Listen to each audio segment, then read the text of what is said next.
पृथ्वी अपनी धुरी पर चक्कर लगाने के साथ साथ सूर्य के चारों ओर भी चक्कर लगाती है। पृथ्वी की अपनी धुरी है, अर्थात एक सीधी रेखा जो पृथ्वी के लगभग मध्य से गुजरती है उसे धुरी कहते हैं। पृथ्वी अपनी धुरी पर सीधी नहीं है बल्कि कुछ झुकी हुई है। यह झुकाव 23.5 डिग्री का है। पृथ्वी अपनी धुरी पर घूमने के साथ साथ सूर्य के चारों ओर भी चक्कर लगाती है, जैसा आप देख रहे हैं। सूर्य के चारों ओर चक्कर लगाने को परिक्रमण तथा पृथ्वी के अपनी धुरी पर घूमने को परिभ्रमण कहा जाता है। पृथ्वी जब अपनी धुरी पर घूमती है तो पृथ्वी का आधा भाग सूर्य के सामने अर्थात प्रकाश में होता है, जैसा कि आप यहाँ देख रहे हैं। यह आधा भाग प्रकाश में है और इसका आधा भाग इसके ठीक पीछे अंधकार में है। ये पृथ्वी अपनी धुरी पर चक्कर लगा रही है पश्चिम से पूर्व की ओर। इसे रोटेशन कहा जाता है, परिभ्रमण कहा जाता है। सूर्य की किरणें इस समय भूमध्य रेखा पर सीधी पड़ रही थी, जैसा कि आप देख रहे हैं। तो पृथ्वी के परिभ्रमण गति के कारण दिन और रात बनते हैं। सूर्य का प्रकाश जिस आधे भाग पर पड़ता है वह दिन होता है और जिस आधे भाग पर सूर्य का प्रकाश नहीं पड़ता है वहाँ पर रात्रि होती है। जब सूर्य की किरणें भूमध्य रेखा पर सीधी पड़ती है तो उसे विषुव कहा जाता है। ये दो प्रकार का होता है, शरद विषुव और बसंत विषुव।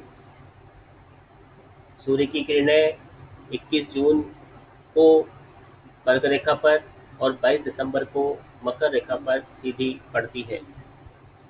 जब सूर्य की किरणें कर्क रेखा पर सीधी पड़ती है तो उसे कर्क अयनांत, और जब सूर्य की किरणें मकर रेखा पर सीधी पड़ती है तो उसे मकर अयनांत के नाम से जाना जाता है। 23.5 डिग्री उत्तरी गोलार्ध को कर्क रेखा, 23.5 डिग्री दक्षिण गोलार्ध को मकर रेखा कहते हैं। भूमध्य रेखा पर दिन की अवधि बराबर होती है, 12 घंटे का दिन और 12 घंटे की रात होती है। और जब सूर्य उत्तरायण अथवा दक्षिणायन होता है तो प्रत्येक गोलार्ध में दिन और रात की अवधि इस तरह से, इस हिसाब से बदलती चली जाती है। पृथ्वी अपनी धुरी पर घूमने के साथ साथ सूर्य के चारों ओर भी चक्कर लगाती है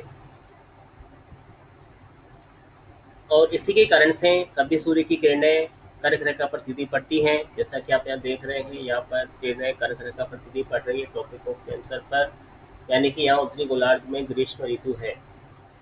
इसे ग्रीष्म अयनांत या कर्क अयनांत के नाम से जाना जाता है। इस समय दक्षिण ध्रुव पर सूर्य का प्रकाश नहीं पहुंच पाता है क्योंकि सूर्य की सीधी किरणें कर्क रेखा पर पड़ रही हैं। और आप देख रहे हैं सीधी किरणें पड़ रही हैं कर्क रेखा पर, और जैसे जैसे कर्क रेखा से हम दूर होते जा रहे हैं वैसे वैसे किरणों का तिरछापन बढ़ता जा रहा है। ये स्थिति होती है 21 जून को। 21 जून को उत्तरी गोलार्ध में ग्रीष्म ऋतु और दक्षिणी गोलार्ध में शीत ऋतु पाई जाती है। दोस्तों, ये स्थिति उत्तरी गोलार्ध में ग्रीष्म ऋतु की है और दक्षिणी गोलार्ध में शीत ऋतु की है।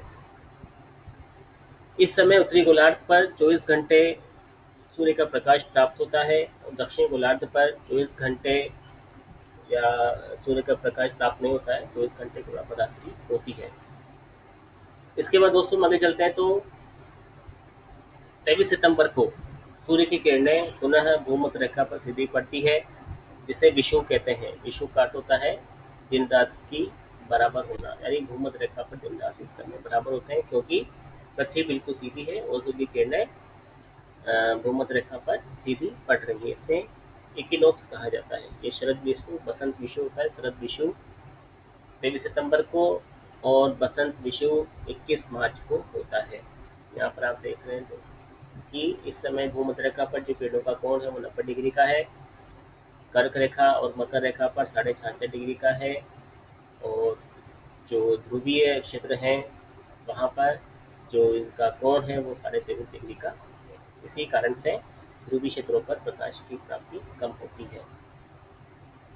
तो ये दो स्थितियाँ थी, एक तो कर्क रेखा पर सीधी किरणें पड़ने वाली और दूसरी भूमध्य रेखा पर सीधी किरणें पड़ने वाली।